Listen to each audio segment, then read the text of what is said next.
You're standing in a hallway you half recognize. There's a door at the end. You need to get through it. You're certain of that, but your legs won't move the way they should. And as somewhere behind you, something is getting closer. You wake up, heart still running, room dark, completely alone. You were never in that hallway. But for a moment, just a moment, it felt more real than this. Every night, the mind creates worlds without asking permission. People appear, places shift, time breaks apart. And for most of human history, this was never seen as random. Dreams were treated as messages, warnings, visions, fragments of something hidden beneath ordinary consciousness. So the question is, what exactly are dreams? And why does the mind continue speaking even when we are asleep? In the early 20th century, Sigmund Freud proposed something radical. He argued that much of the human mind exists outside conscious awareness. Thoughts, desires, fears, impulses, pushed down and hidden because they're uncomfortable, unacceptable, or painful. And according to Freud, dreams are one of the ways those hidden thoughts return. Freud explained repression using a simple example. Imagine a lecture hall. A man in the audience becomes disruptive. He shouts, interrupts, refuses to stay quiet. Eventually, people drag him outside and shut the door. The lecture continues, but now the man begins pounding on the door, shouting from outside. The disturbance never fully disappears. For Freud, the unconscious works the same way. The mind pushes certain thoughts out of conscious awareness, but they do not vanish. They continue trying to return indirectly.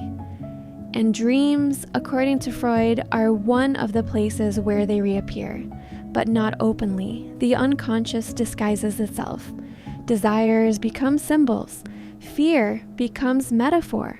Conflict becomes narrative. A dream about missing an exam might not really be about school. A dream about losing your teeth might not really be about teeth.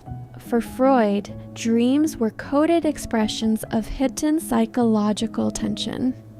And once you start thinking this way, dreams become unsettling because they suggest something uncomfortable. That part of the mind may be speaking without our control. Carl Jung saw dreams differently. Unlike Freud, Jung did not believe dreams merely hide repressed desires. He believed dreams reveal truths the conscious mind refuses to see. For Jung, dreams were not distortions. They were communication, messages from a deeper layer of the psyche. And unlike Freud's focus on personal repression, Jung believed the unconscious contains something far larger. He called them archetypes, universal patterns inherited deep within the mind, not personal memories, but ancient templates, figures and images shared across cultures, across centuries, across myths the world over. The hero, the wise old man, the child, the trickster. And then there is the most unsettling archetype of all, the shadow. The shadow is everything you are, but refuse to be. The anger you suppress, the envy you deny, the parts of yourself you have decided are unacceptable and so buried. They do not disappear. They become the shadow. And the shadow, Jung believed, appears in dreams, not as yourself, as a figure. A dark stranger following you through a dream. A menacing presence you cannot see clearly. Someone chasing you. Someone who, if you turned around, might wear your own face. Jung believed these figures are not threats from outside. They are rejected parts of the self, returning.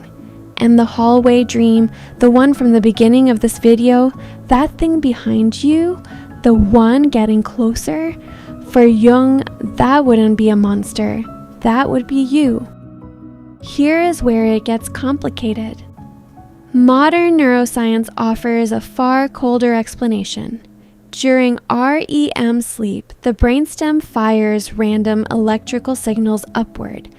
The cortex, desperate to make sense of the noise, stitches those signals together into a narrative, a story, with characters, with emotion, with a feeling of profound meaning.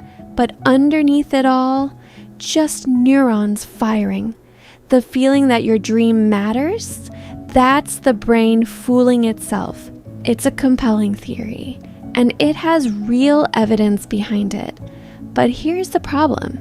It doesn't fully explain why certain dreams keep recurring. It doesn't explain why emotional trauma reliably produces specific nightmare patterns.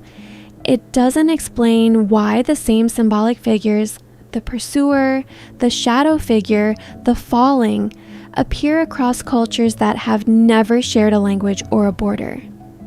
If dreams were purely random noise, why does the noise follow patterns? Why does it speak in symbols that mean something?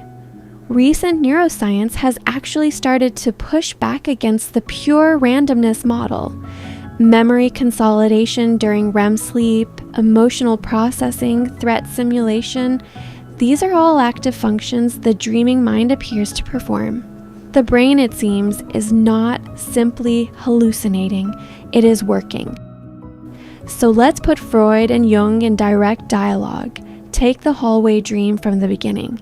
You're in a familiar but wrong space. You need to reach a door but can't move. Something is behind you, getting closer. You never see it.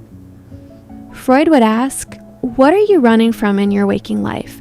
He would look for a specific source of anxiety, a conflict you're avoiding, a desire you've suppressed, a confrontation you keep deferring. The immobility isn't mysterious, it's your own resistance. The thing chasing you is the thing you refuse to face. The dream doesn't speak clearly because the unconscious never does. It hides behind symbols because the truth is too threatening to carry directly. Jung would ask, what part of yourself have you refused to become? For Jung, the pursuer is not an external threat. It is a shadow, the accumulated weight of everything you've denied about yourself. The locked legs are not anxiety. They are the self protecting you from what recognition would require, that what hunts you is not foreign. It is yours. The dream is not warning you about the world. It is confronting you with yourself. Two interpretations, both coherent, both pointing at the same question. Who exactly is chasing you? And maybe that is why dreams disturb us so deeply, because they suggest the self is larger than consciousness. During the day, identity feels stable. We speak, work, perform roles, we tell ourselves who we are. But at night, another part of the mind begins speaking, a part untouched by social performance, a part that speaks in symbols instead of language. And perhaps what frightens us is not the dream itself, but the possibility that we are not fully transparent even to ourselves. That beneath the person we consciously believe ourselves to be, something else is watching, remembering, suppressing, desiring, and every night it speaks. So maybe dreams are not just stories the brain creates during sleep. Maybe they are moments where the hidden parts of the self become briefly visible. And if that's true, then when you dream, who exactly is speaking?